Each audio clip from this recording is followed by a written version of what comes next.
Nothing like that sense of accomplishment when you have a vibrant garden. Hey everyone, my name is Matt Carter, host of the show on Shaw, and all of us hosts, we've been spending a bit more time here working on our gardens, maybe not our haircuts, with COVID-19. As you may have noticed, we've put the show in a bit of a hiatus here for the last little while, as it's not entirely safe to put our huge team of volunteers together in the studio at the same time, but we kind of missed you. So for here, the second episode of the show retrospective, we're going to bring you in to take a look at some of our favorite interviews and segments from the last season that ran from the fall of 2019 to the winter of 2020. We didn't just want to show you some of these clips, but we also wanted to bring in some of the hosts just to see how they're doing and do a little bit of follow-up on some of those interviews. We got some wonderful music clips interspersed in there as well. So sit on down, grab a bowl of snap peas. I hope you enjoy the best of the show retrospective here on Shaw.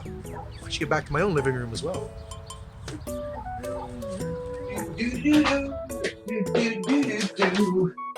Welcome to the living room. Let's get started.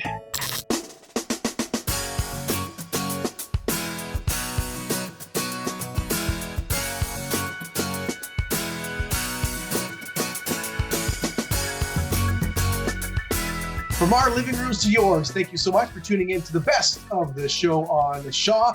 Very happy to be chatting with a number of our esteemed hosts here for the next little while and highlighting some of our favorite interviews as well. Very happy to be here chatting with Joanne Hogan, one of our longtime hosts. Joanne, how are you doing?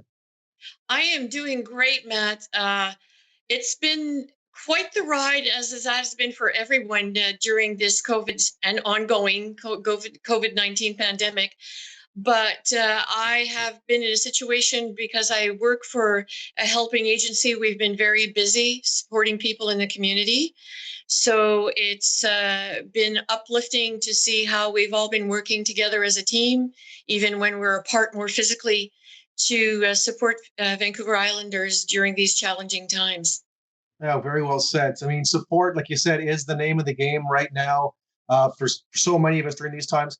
And a lot of the great segments we've had on the show on Shaw have dealt with support in a lot of different aspects and areas of our community. And the interview we're going to highlight with you here today, the Self Advocates of Nanaimo, a pretty good example of that, wouldn't you say? Oh, absolutely. There's support and counseling, advice in how to strategize for people to become their own self-advocates. And it's a very unique experience to have chatted with two of the self-advocates, and an honor, I might add.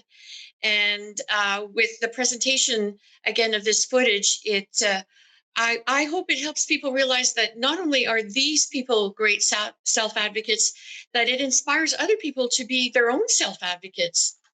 Absolutely. It's very inspirational. A great inspirational way to kick off here the best of the show on Shaw. So, all right, let's check it out right now. Joanne Hogan speaking with Self-Advocates of Nanaimo. Gwen, fill us in on what's happening with SAL these days. So SAL has been around for about 30 years. We help people who have diverse abilities, also known as disabilities, but the people themselves like it to be diverse abilities. Mm-hmm. And what we do is we help them live empowered and independent lives, and essentially to be leaders in their own lives.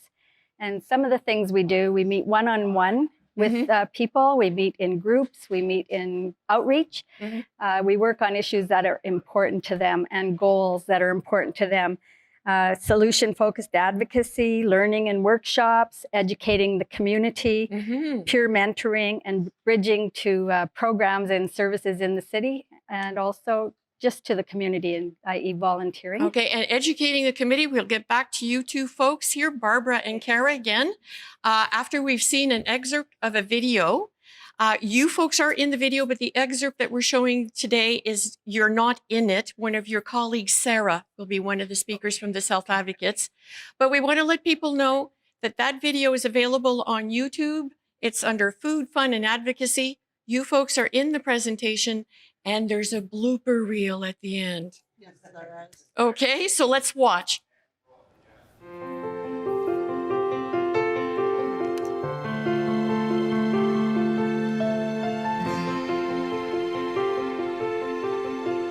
The self-advocacy movement was started in Sweden in the late 1960s.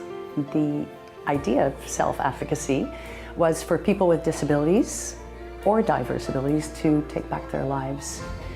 for thousands of people who were labeled as having a disability and who had been abused, neglected, incarcerated, and misunderstood. It was a chance for them to take back their power. I think it's important for people to realize that we can do stuff like work and do other stuff like Special Olympics and that kind of stuff. Okay, so you've seen the excerpt. You are, as I mentioned, already in this video elsewhere. I'd like to begin by asking both of you. Let's start with Barbara. What impact has being a self-advocate and being part of this program, what impact has it had on your life? A great impact, because when I was living alone with my parents, I didn't know a lot of people who didn't do much at all. And by joining the program, we did different things, we met people, and we got into self-advocacy and the things we're doing. We did a presentation in Victoria this past May, and with our video on that. And there's also programs through the food share that's like good food box cooking, and kids can cook. There's a lunch program for the summer and the fall, which I help out volunteer. And what I'm working on right now is I wrote a letter to the bus company on the change of where they have the bus stop now downtown, which a lot of people do not like. It's not safe there.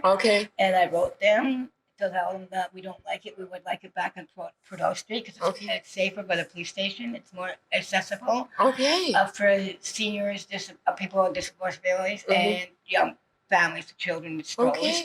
And because it's not safe because of the tent city was there, and still drugs are there, and it's just panhandling and a lot of crime, and we don't feel safe going down there at night. Because when we get off the bus, if we missed one bus, we have to wait an hour. It's not safe at all. We don't like it going down there. And I've got a response from the transit, so I have a meeting to go to talk to them about this. Hopefully we can change it back to where it was. Well, best of luck on what you're working on. And I was going to ask you what you're working on.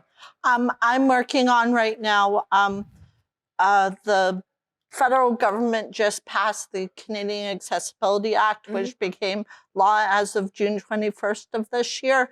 Right now, there are town hall meetings all across the province. BC wants to do their own legislation, so there have been town halls all across the province, and we are doing our own town hall on the 27th of November at Food Share, which is 271 Pine Street, from 6 until 8.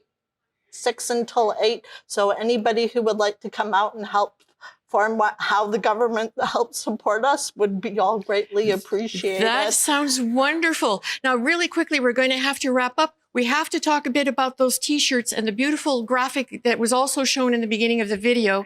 This was created by self-advocates. And it's very, very empowering to take the time to read through the words that were expressed on a tree of hope and a tree of intent by you folks. So we're going to have to end it on this. Unfortunately, I could talk with you folks for hours about what you've been doing.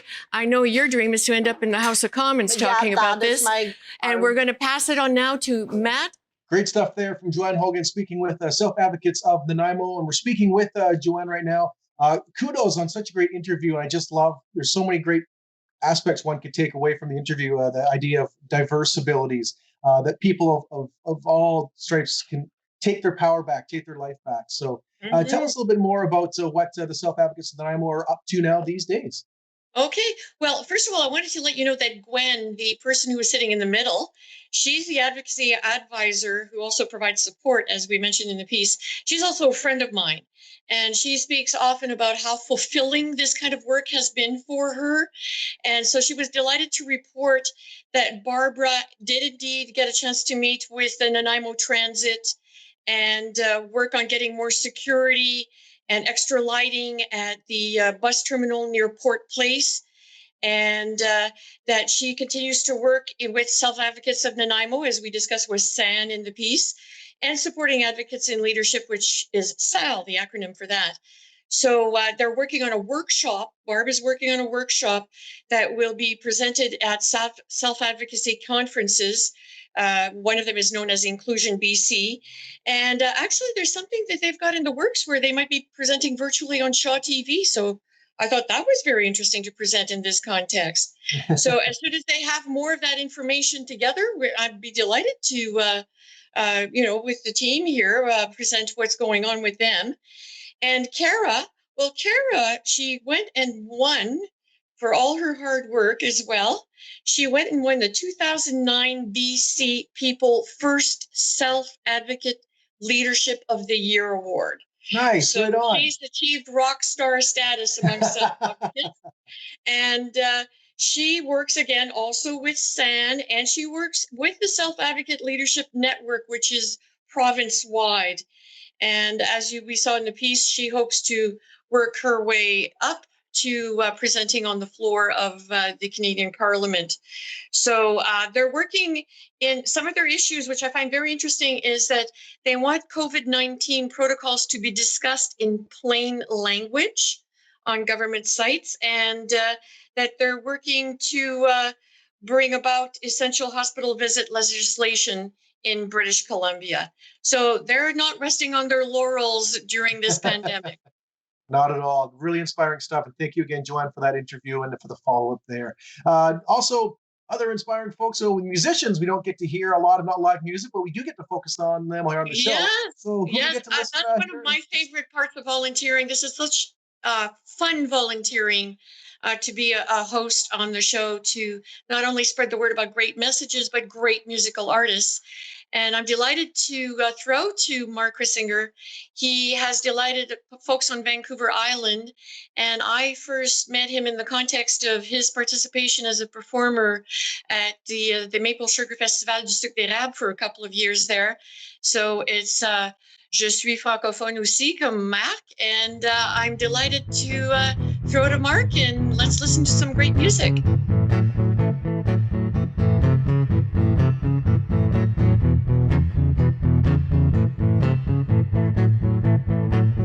I've been chasing my tail and never doing what I'm told. I've been cutting the grass on the greener side of the road. Now my heart tells me it's true. I know there can only be you, so I'm gonna love you every single night and day. Love is so easy when I walk right through the door. Don't let anyone tell you you can't try just once more. Yeah, now my heart tells me it's true. I know there can only be you, so I'm gonna love you every single night and day. We all are hoping for a love that feels so right. Open up your restless heart and let your love light shine.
We all are hoping for a love that feels so right.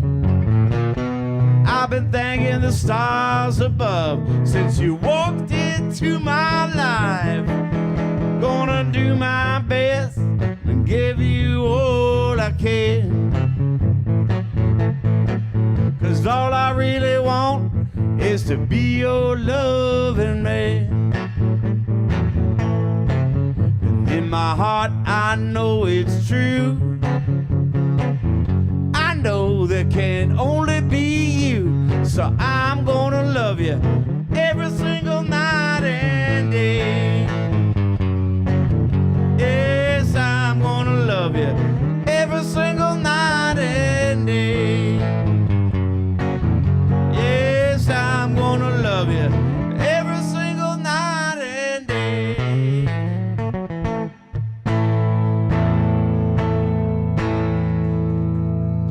Great music there from our good friend Mark Crissinger with this track called I'm Gonna Love You. And of course, the world needs a lot of love right now. And we love the fact that you are watching the best of the show. Mark, of course, knows a lot about guitar. Also knowing a lot about guitar is our next host I'd like to speak with, another longtime volunteer of the show, Kerilie McDowall. So great to see you and got the guitar with you. How are you doing? Oh, I'm doing great, Matt. And it's so nice to see you. I've missed you. It's nice to see you today. Yeah. It's absolutely likewise, and I do want to let our viewers know, before we started recording here, you actually taught me how to play a proper jazz bass line, so I just got a music lesson out of the whole deal. Well, yeah, I wanted to show you a walking bass line because I thought it would add to your beautiful videos that you make. Well, I definitely want to do more music videos. That's what I've been up to. What about yourself? What have you been up to these last couple months here while we've all been taking stock of what's happening in the world? Yeah, well, I've been really busy.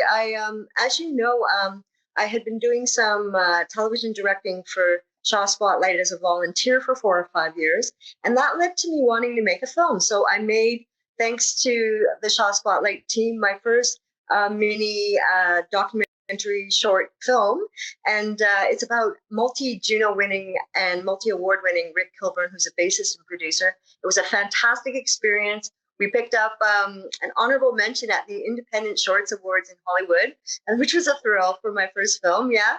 And so, yeah, I directed that, produced that, put that together, and it took about a year, and we got it done, yeah. Just before COVID was shutting down the whole country. Yeah. I just want to say on that too. I had a chance to watch that doc here on Shaw Spotlight. It's an incredible piece of work, and I sort of felt, in a sense, I felt bad, like you said, that things sort of closed down. But for yourself, I mean, obviously you've done work in radio, television, music, writing, and so to add video editing is a nice sort of extra creative element you've been able to add to your arsenal. It sure was, and thanks to Todd Jones and Jocelyn Matway and Cam McLean, Stas Bobkov, this all happened, and it went like it took a while for me to get the work done because I was doing it in my spare time, just a couple hours here every month, right? And finally, after a year, it was finally done, and then COVID shut down the country. It was amazing what had happened, and it was a bit of a shock, of course, but I decided, well, I'll release the film and just let people enjoy something while they have some spare time, and maybe they'll get their mind off things, Yeah. Absolutely. Yeah. We do hope, of course, lots of people watching now also get involved in whatever creative endeavors they can do to keep themselves busy. So we're going to move on now. And you've done lots of amazing interviews with us on the show on Shaw. And we're going to highlight an interview with Abby Sawchuk and Nanaimo Loaves and Fishes. So just tell us a little bit about that interview. Well, that interview was really wonderful. Director of Development Abby Sawchuk and her team of volunteers and staff at the Nanaimo Loaves and Fishes have accomplished so much. They're always improving their organization. They're always expanding. They're all the way up to Victoria, all the way through to Port Hardy, and of course serving Nanaimo. And it's just phenomenal. And so the interview that we did last season was basically the need for help for a warehouse. And they were on a push for getting funding for a warehouse. But of course, due to COVID-19, their needs have changed. So we'll talk about that a little later. Yeah. Perfect. Looking forward to that here. But first, as mentioned, let's take a look at that interview right now between Kerilie McDowall and Abby Sawchuk of Nanaimo Loaves and Fishes. Well, essentially, what we're doing is providing food free of charge to anyone in need. We have a nobody turned away policy, 6 days a week throughout Nanaimo and area. And we have 10 depots spread throughout the city, open at different times of the day and different days of the week so that we can be accessible as possible to people who are struggling and in need of food. We also provide food free of charge to over 80 other local nonprofits and schools who are welcome to come and shop at our warehouse for free to help offset any costs of food for their programs that they're running. And we also work as a hub for the main food bank of Food Banks BC, in that we help store and distribute the food that's getting spread out to other food banks across Vancouver Island as well. Wow. So, and you're also helping children in schools as well, right? We do. We supply food to school charities to help them out with that. The foundations that are serving the schools, we supply food for them. Yeah. And we have 2 unofficial depots running in a high school to help students there who are fed through the school and need food to take home with them as well. Such an essential, important service. It is. Now, so there's a really important fundraising drive coming up. Let's talk about this. Let's talk about that, because it's pretty important and will really help the whole island community if the community gets behind it and provides donations and supports it. So let's talk about that. Well, essentially, we need a new warehouse, and we need a much larger warehouse. We're at the point now where we have grown out of our space. We're trying to meet the needs of the community, but we're also trying to meet the needs of the other nonprofits we serve. And in order to do that, we need to be able to efficiently source and distribute food in our own supply chain. And right now, our warehouse is too small, and we have grown out of it. We're serving Port Hardy now. We've just recently opened a depot up there, and we've called it Food for All Hunger Relief. And we're up there twice a month, delivering 2,000 pounds of food each time. Wow. To that community. And we're also, right now, we've got about 8,000 pounds of food a day coming through our warehouse. Okay. And in order to grow with the needs around us, we need to have the space to put in the infrastructure and the equipment required to be able to continue to source and distribute the amount of food we do. Yeah, and I guess part of the problem is getting the food out there, right? And that's why getting some equipment to speed up the process so that you can mechanize some of the process so that you can get the food out to the community. And this is part of the reason why you're wanting this warehouse, right? Well, exactly. I mean, we have around 600 wonderful volunteers per month. Wow. Rotating through our warehouse, helping us sort this food. Fantastic. We would love to make that process more efficient and a lot easier for them by having the space and the equipment to make it happen. And if you look, there was a graph up there where you can see each time, in this case, it was the governments that have helped us out. We have had help. We're seeking more help from the provincial, municipal, and the RDN. We're seeking any support we can get, because if you look on the graph, with each influx of funding towards infrastructure, you can see it has automatically translated into more food sourced and distributed out to the community. And that's a lot of food. It's what's the figure? $1 million or? Well, in 2019, it was $4.6 million worth of food went out to the community, and over $1 million of that went free of charge to other nonprofits and schools in our community so that they could divert what they were spending on food into the programs they use. I want to congratulate your organization on doing such an amazing job. That is phenomenal. And you're just looking to improve, which is just so important for the community. And I'm so impressed. Thank you. And I just hope that the community will get behind you and donate. And of course, people can donate by e-transfer. The easiest way is online off our website. Okay, off your website. We've made it. We've simplified and streamlined that process. Right. You can also come to our 210 Fry Street warehouse. Where is that? It's down on Fry Street, by the harbor on the waterfront. Yeah, right now that's where we are right now. But with the hope of the support of the community and the government, we're really hoping to be able to grow into the size of warehouse that we need keep growing with need in the community. Wonderful. And we should say that the food bank is open both during the day and the evening for people in the community that think that they might need to use your service. There's varying hours throughout the day. There's varying hours, and the depots are running 6 days a week. Okay. Again, on the website, you can see the locations and the times we're open. Wonderful. Accessibility is so important, and we really try to make that happen for people. Oh, well, thank you. Now, are you looking for volunteers or anything else? Are you looking for further volunteers for the organization? Yes, we're always welcoming volunteers. Okay. They are the backbone of the organization. Yeah. We also, during this time of year, non-perishable food donations drop significantly, and people are still hungry. So donate, right? Yes, please give us.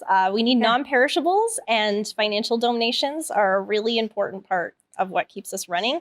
It costs about $45,000 a month to serve the community at the level we do.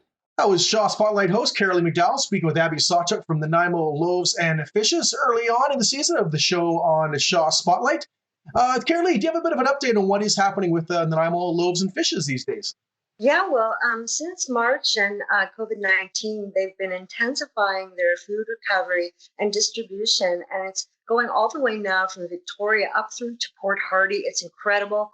They're distributing over 138,000 pounds of food to individuals, families, and the community. And they're also distributing 21,500 pounds of food to nonprofits and other food banks all across the island. And so really right now they're looking for non-perishable donations and cash donations. And you can do that at www.nanaimoloavesandfishes.org. And the reason the need is so great and why they need continuous support and quite extensive support is because they have a warehouse, they have trucks, they have volunteers, they have maintenance, repairs, refrigeration, equipment to maintain, it goes on and on. And plus they're delivering all across the island now. And really, it's not just people they're helping even the animals with food. Nice. So they're helping animals with food right now. They're also intercepting food before it reaches the restaurants. It wasn't always reaching the restaurants. So they're intercepting that, distributing that food. And anything that they can't feed to people or animals, they recycle or compost. Nice. So they're sustainable as well. And they're just a fantastic organization, always looking to improve. So if people are able to donate or volunteer, they're looking for volunteers for their Empties for Food program. Those are the bins you see all over Nanaimo. And all you have to do is throw your recyclables in there, your bottles and empties, and they'll pick them up and sort through them and get the cash for them. And this is a steady source of income for them throughout the year. So it's super important. And they need those volunteers right now to sort those empties. So anybody that's willing to do that can just contact them at NanaimoLoavesandFishes.org. Yeah. Perfect. Very well said, Kerilie. And definitely, obviously, a lot of our focus is, of course, on the pandemic these days. Yeah. But, there's other social issues, such as hunger, of course, that still need to be addressed. So wonderful work again from the Nanaimo Loaves and Fishes. Thank you for that update. Before we move on to some more music, I do want to quick ask you, I think I overheard you got a new business on the go? Yeah, well, as you know, it's not really new, but it's new online. So I've been teaching guitar for many years as a guitar instructor. And so now I've got a new online business, Canadian Online Guitar Lessons. And I've been setting that up on Facebook and with a new group, and it's ready to go. And it's lots of fun getting that going. I'm having a lot of fun with it. Yeah. Perfect. It's so great to hear again how people are staying creative, staying active here during this time. So, Kerilie, thank you. And obviously, you know your music. So, you let us know who's coming up, which musical guest is coming up next year on the Best of the Show on Shaw. Yeah, well, you won't want to miss this. It's Kiki Kilter and Anatole McGuinness next of Sonic Space with It Doesn't Matter on the show.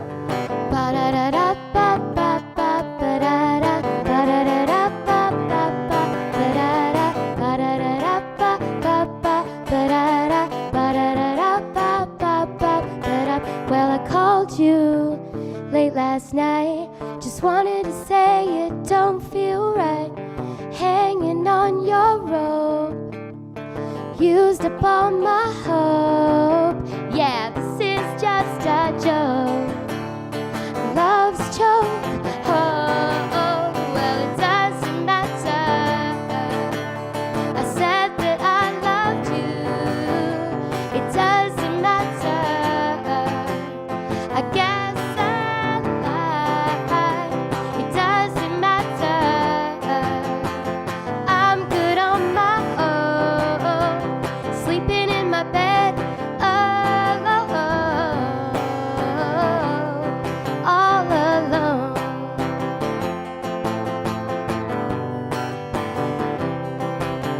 Yeah, I know that we all got flaws. The way you kissed left me raw. All the false starts just to get to your heart. And now that we're apart, everything I've got for me.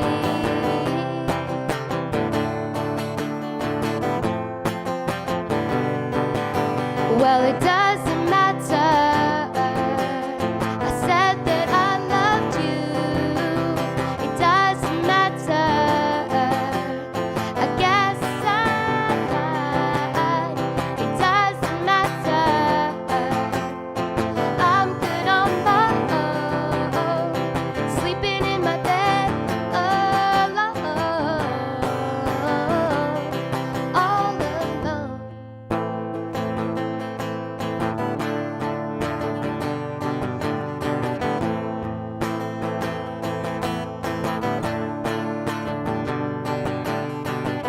Striking out on my own, being so far from home, my heart's turned to stone.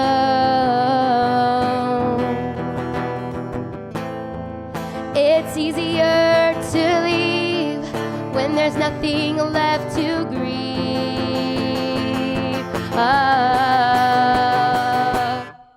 Well, it doesn't matter. I said that I loved you. It doesn't matter. I guess I lied. It doesn't matter. I'm good on my own, sleeping in my bed alone, all alone.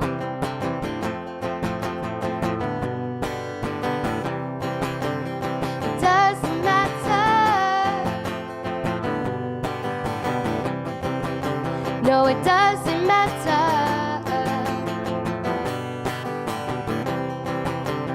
It doesn't matter. No, not at all. That was the Sonic Space with a tune called It Doesn't Matter here on the Best of the Show. And you know what? The show matters to us. That's why we're contacting all of our hosts from our respective living rooms, talking about some of our favorite interviews over the last season. And speaking of that now, also with one of our hosts, Jane Vinet. Thank you so much for joining us. How are you doing? I'm great, Matt. So lovely to see you. Yes, likewise to you as well. How have you been holding up here the last couple months? Well, I have to admit, it's actually been a super busy couple of months for me. I started a new job the day after the pandemic started. So I've been very, very busy, but learning to work from home like everybody else was just, it's been a real learning curve. Doing a lot of stuff on camera over Zoom now. So hopefully that will help me with my skills when we get back into the studio in the future. Exactly. I can't wait till the time we can get back and start doing more shoots there. So speaking of which, we're about to look back at a shoot where you talked to some folks about the Nanaimo polar bear swim. How did that interview come together? I loved that interview. It was close to the end of the year, and I was thinking about how at the end of every year you have a bucket list, right? And there's things that you want to knock off that list, and it's one of those things I've always wanted to try, but I have to admit I didn't get the guts up to show up, go in the water this year. Right. So I remembered hearing about it, and I knew it was their 60th anniversary, and thought, what a better way to celebrate that than to have them as my guest on the show. Perfect. Well, thank you so much for bringing that together. Let's take a watch of the interview right now.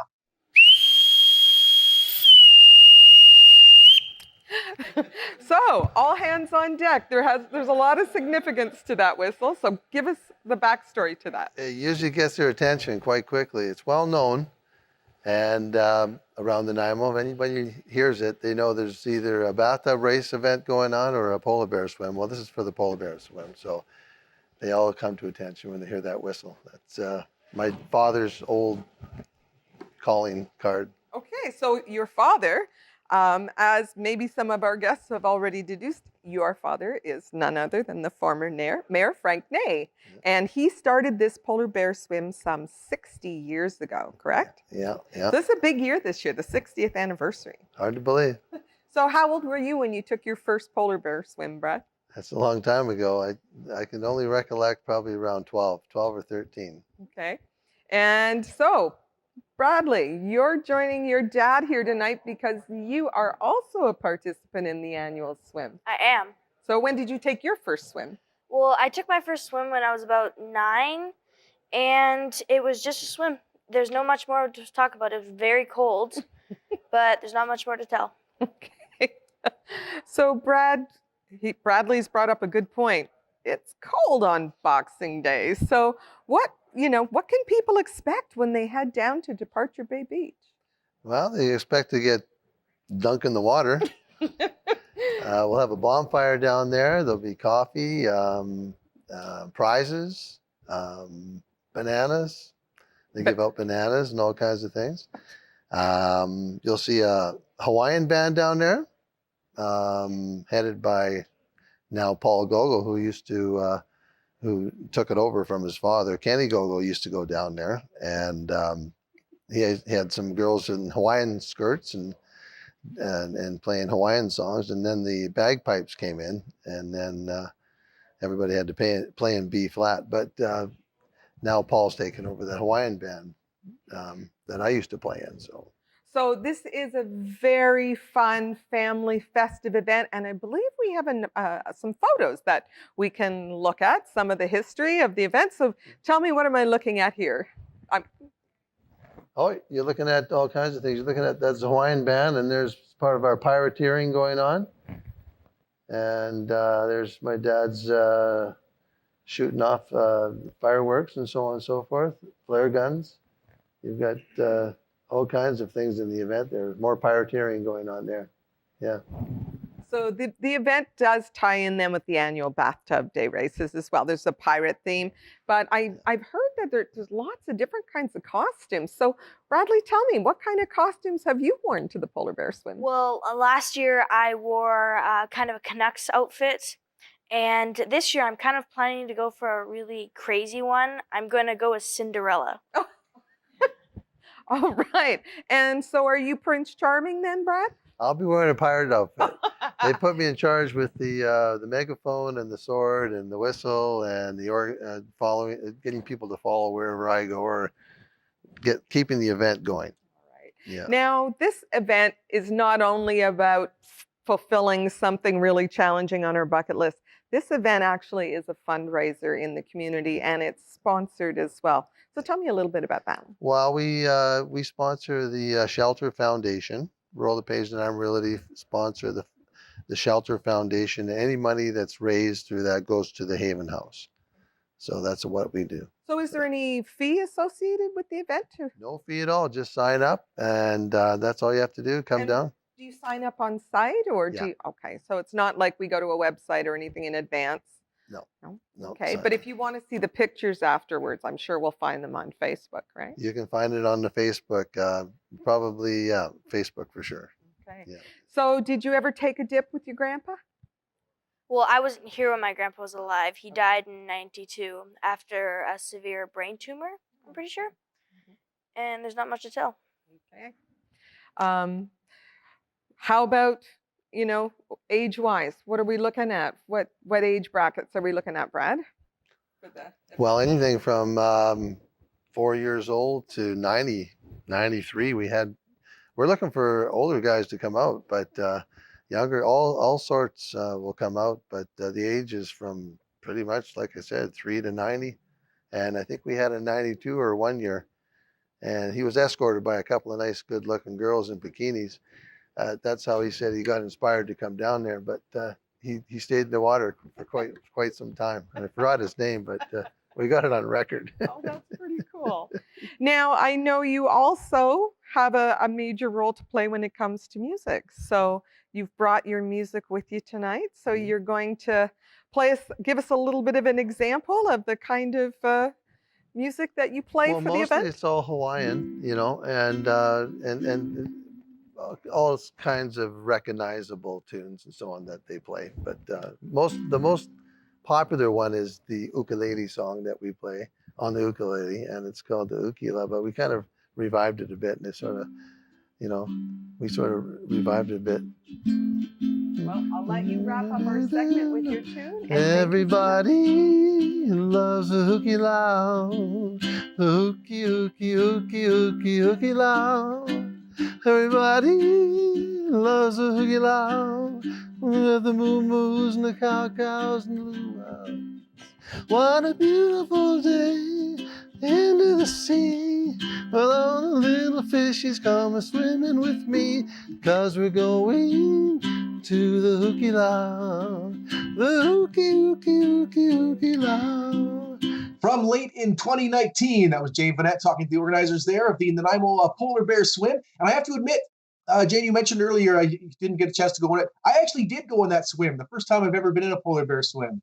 And it was a blast. That is awesome. I did catch up with Brad recently, and he told me that the numbers were up this year. So I was really happy to hear that. I think he told me there were between 250 and 300 people who showed up. I heard it was a pretty decent day weather-wise. How was the water? Yeah. You know what? It was a pretty decent day weather-wise. It was above freezing, as we like to have here on the island. I did wear a giant hot dog costume, though, which I think really got my spirits going. And there weren't any other spirits involved, just the hot dog costume. So.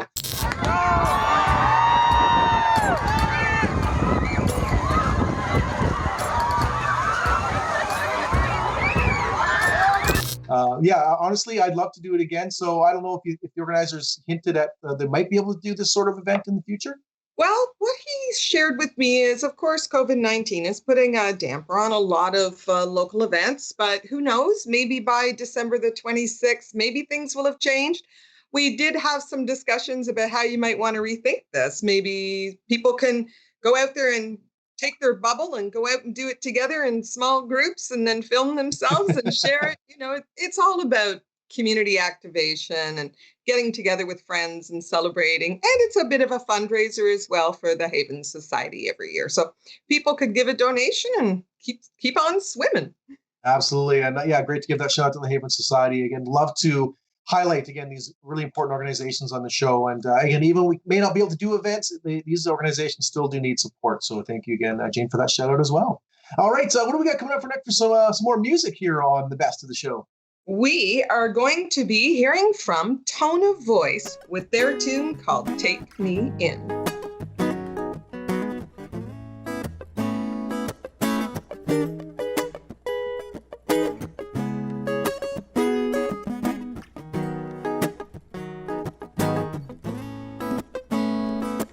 Yeah, the ones that don't have it claim that they got it, while the people that already have it simply don't want it. We're mind that equation, no comment. What I'm gunning for ain't so uncommon. Balcony, 35th floor. Look around like, what is all for? This is what I spit for, this is what I live for. Giving out too much, I can't give anymore. Take me in, or let me go. Why me out, then unfold. Let go what you can't control. Some things I can't condone. Where do I go? Can't go home. Dark side of a lost town. In a dark room, then I got found. Such a dark place, then it got clowned. Get so many up soon as I get down. Take me in. Past relationships don't matter. Solid woman with me now. How did I average? Whole damn country I'm prepared to see. Little fam, damn me prepared to leave. I thought we could have gotten richer off the parody. At the point in my life, this person I wasn't prepared to be. Lace them up, wear them out. Come on, we live in the vine. I figure this time you hear me out. Take me in, don't let me go. Wind me up, then unfold. Let go what you can't control. Some things I can't condone. Where do I go? Can't go home. Dark side such a dark place. Then it got clowned. Guess so many up soon as I get down. Take me in. Man in the mirror, it's me and you. End of the day, I'm the one defeating you. Made a promise to myself, see it through. Try to play it out, thought I know what I need to do. Keep it true, focus on the heart. Stick to your gut, focus on the art. Quarter after 8, show is after dark. Up on stage, blow the shit apart. Take me in, don't let me go. Wind me up, but then unfold. Let go what you can't control. Certain things I can't condone. Where do I go? Can't go home. Dark side of a lost town. In a dark room, then I got found. Such a dark place, then it got clowned. Get so many up soon as I get down. Take me in. Don't let me go. Let me go. Take me in. Don't let me go. Take me in. Take me in.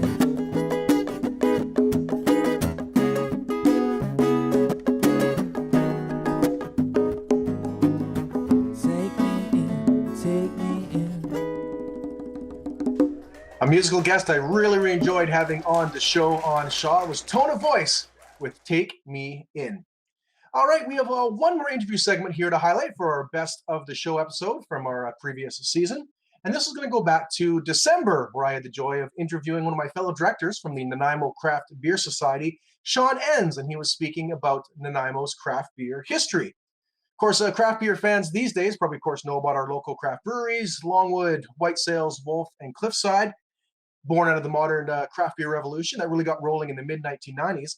There's all sorts of stories about breweries that existed in Nanaimo that went all the way back to the 1800s. So in the spirit of Christmas cheer, we had Sean into the studio to share some of those stories with us. Let's raise a glass and let's take a look. Are you a historian first and foremost, or a beer fan first and foremost? I think it was a beer fan first and a historian second. So I'm always trying to find new and interesting ways to tell stories about beer. I think being a storyteller, you're trying to find what's new and interesting about beer, but you're also trying to find out what's old and interesting about beer. And so I'm going to talk about two particular stories today, or two breweries in BC. So we have quite a colorful past of brewing history. The first one that most people will be really familiar with is going to be Union Brewing.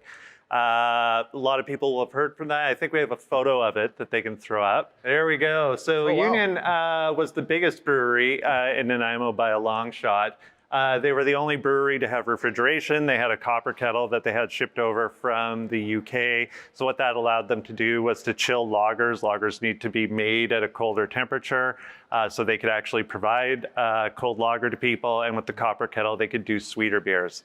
I was going to say Union, so that picture we saw there a moment ago, any idea what the timeline from that was when Union Brewing was about? That was built in 1891 by Henry and Conrad Rifle. And so it was them, and then it was kind of a consortium of hotel owners from all throughout Nanaimo. Oh, wow. Aldermen and other brewers. And so a number of people, obviously Nanaimo was pretty small back then. We still drank a lot of beer, but it was pretty small. But they did, you did see these people with money and these people involved in many different businesses. I was going to say, we've got here also, I know we've got a bunch of growlers from, of course, all the current breweries here in Nanaimo, but also this bottle right here. Tell us a bit about the story of this bottle here, since it looks like it is a Union Brewing bottle. Yeah, that's right. So Union Brewing Company was the only, they are the only ones that you can find artifacts of their bottles from the Nanaimo brewing history. So there were about 8 different breweries in Nanaimo from 1850 through 1930. Union Brewing was the only one that made their own bottles. You can see there, it's got the trademark wheat sheaf on it. So it's got Union Brewing Company Limited, Nanaimo, BC. So these were I think these bottles, there's about 5 different bottle styles. This one's probably from the early 1900s. And I think one of the interesting things I want to talk about is a lot of people find these old bottles and it says right on the bottom, this bottle not for sale. So it's kind of counterintuitive, really. It does, right? So that doesn't mean that they couldn't sell bottles. And I think we have another photo to show up. So back then, the bottles that were used to brew beer, so you didn't, it wasn't like before where you would go out and buy a bottle and then return it for a deposit. The bottles and everything that beer was poured in belonged to the brewery. You could actually be fined for buying or selling these bottles, up to $10. And for context, in 1892, you could buy a keg for about $3.25. So a $10 fine for being caught selling a bottle was a pretty steep thing. Exactly. But I think what's also interesting is that the way we move beer around hasn't really changed that much in about 150 years. So you see now, this is I'm just gonna drop these down here for the White cameras. Sail, White Sail's beer. So this is one of their bourbon-aged beers. So this is 150 years ago. This is about 2 weeks ago, about 15 days ago. But you can see the shape of the bottle really hasn't changed that much. So what you would have done, so you could have brought this back into the brewery and they would fill it up for you again. And growlers too. So we have growlers from our 4 favorite Nanaimo breweries. So Longwood, Cliffside, Wolf, and White Sails, that's right. So today what you can do is if you have one of these, you can walk into any brewery, you can fill it up for about $6 or $8 or $10. You take it home, rinse it out, take it back, and they'll fill it up again. It was very much the same back in the late 1800s, early 1900s, only you would have something like this, an earthenware crock. A lot of them would have like a little spigot or a little hole on the side with a cork, so you could just pop the cork out and pour a beer like that without having to tip it over. So the miners quite infamously would keep these things around, or buckets or something like that. Find some kid who needed a nickel, send him up to the brewery, say, here kid, go fill up my pail for me. The kid would run into the brewery, fill it up with beer, because they drank more beer than water back then, because beer was actually safer, right? It was safer, and beer was easier to come by than, because we didn't have running water when the breweries started. So yeah, you'd fill this up for a nickel, you'd take it back, then you'd rinse it out and take it back in the next day. Some of them are branded, so some of the ones out of Victoria were branded, and yeah, it's fascinating. I mean, there's people that collect all sorts of this stuff. So I went here. We only had a couple minutes left. You had a story about another brewery in Nanaimo called Empire Brewing. That's right. So Empire Brewing wasn't the most famous brewery, but it was probably the longest running brewery. So they started in 1892 and ran until about 1930. The house that Empire Brewing was in, which is on sort of Kennedy and Comox Road, was actually just sold. So it's burnt down. This is the house here. So the house is burnt down, been rebuilt on, and just got sold, I think, about a month and a half ago. Oh, wow. So there's another photo. So you can see this is where they would have pulled the kegs in and out of. Oh, very cool. So it's fascinating. So a really neat story about Empire. Sort of came out, and I found it in a weird book. There's about 2 pages about it in this book, about a schooner that used to come to Nanaimo pretty frequently called the Glory of the Seas. And so there's a story that on a Sunday night, a bunch of the sailors from the Glory of the Seas were off the ship. In Nanaimo at the time, there were laws that you weren't allowed to sell alcohol between 11 p.m. on Saturday night and 5 a.m. on Monday morning. So that was the law, and if you got caught doing it, you could be fined pretty heavily. Yep. These sailors got off the boat, no beer anywhere in sight, all the saloons were closed. They found this brewery up on Comox Road, said, hey, that's not too bad. So they kicked that door that you saw in, went in and just started pouring themselves beer out of kegs. They found some bottles. The story goes that they stole 2 kegs and were rolling them down the street. There's about 9 of them. The owner, the brewer, had gone in and caught them and tried to stop them from doing it. They threw some money on the floor. So it was this whole thing. They ended up going to court. Now, the really funny thing about this story isn't so much that they stole the beer, but because it was illegal for people to sell beer on a Sunday, and they threw money on the floor at this guy, he actually got fined $25 for selling beer illegally. So plus cost. So $30 back in 1892 was a lot of money. Yeah. So basically, for a bunch of swarthy sailors breaking in, he was kind of infamously cowering behind some kegs in the place. So yeah, it's a great little story, and there's a million more stories just like it. All right, we gotta halt it there. I know that you're looking at getting another beer history event sort of happening with the Nanaimo Beer Week coming up in late February. That's right. As well as the not quite Christmas or Cascarama. It's the not quite Christmas. Oh, I can't even say it now. Not quite Christmas craft Cascarama. There we go. So craft beers from different home breweries Brewers and Brewers Now coming Saturday, December 21st to White Sales. That's and right. Look forward to seeing you there as well. You betcha. Awesome. All right. Thanks again, Sean Enns, beer historian. Look forward to hearing some more tales later on. And thank you so much for being here. The Nanaimo Craft Beer Society was very fortunate to get the third annual Nanaimo Craft Beer Week in this past February. Before, of course, we got awareness of the pandemic and all events started getting shut down. But I want to say that week did include a very cool beer history talk, which included a presentation from Sean. So we're very fortunate to have him on the show to share some of those stories with us. While it is doubtful there will be a craft beer week in Nanaimo in 2021 with the way things are going, you still can follow the Nanaimo Craft Beer Society on Facebook and Instagram for local craft beer happenings and updates. Well, this now brings our socially distanced retrospective of Season 9 of the show on Shaw to a close. I really do hope you enjoyed catching up with all of our volunteer hosts and revisiting some of these great interview segments and musical highlights. As for the future of the show, well, we've had a lot of fun putting this together. Who knows? Maybe we can develop the show into sort of a visually distanced virtual episode, sort of like we've been doing here. As I must admit, we don't expect to be congregating in the studio for a while, but we do, of course, we know there's so many stories in this community that still need to be shared. So many people that need to be celebrated, so many organizations that still need to be supported. So we're going to do what we can, and we do thank all of our volunteers for all their help and you for your support of local programming. Keep an eye on Shaw Spotlight for updates and a reminder. And of course, you can always watch previous episodes of the show on Shaw. Just check out the Community Link YouTube page from Shaw, and links can also be found on Facebook on the Show on Shaw page as well.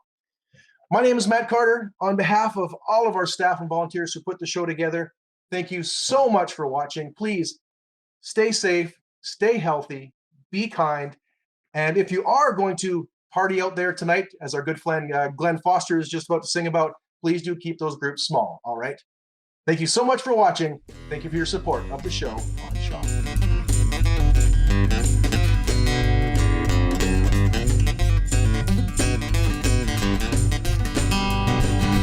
Party out there somewhere tonight, in a wide open space where the stars shine bright. Come as you are, yeah, you look alright. We're gonna party out there tonight. You either use it or lose it, and I'll show you how. Need a cold one over here, let's get it on right now. Your thing and then take a bow. There's a party out there tonight. I can't wait to celebrate in the open air. All my crazy friends are gonna be there. Gonna party hard till the morning light. Well, the old dog's bark is worse than his bite. There's music out there for the rocking crowd. Drinkers sing loud to cry. Yeah, the pretty girls boogie with all their might. There's a party out there tonight.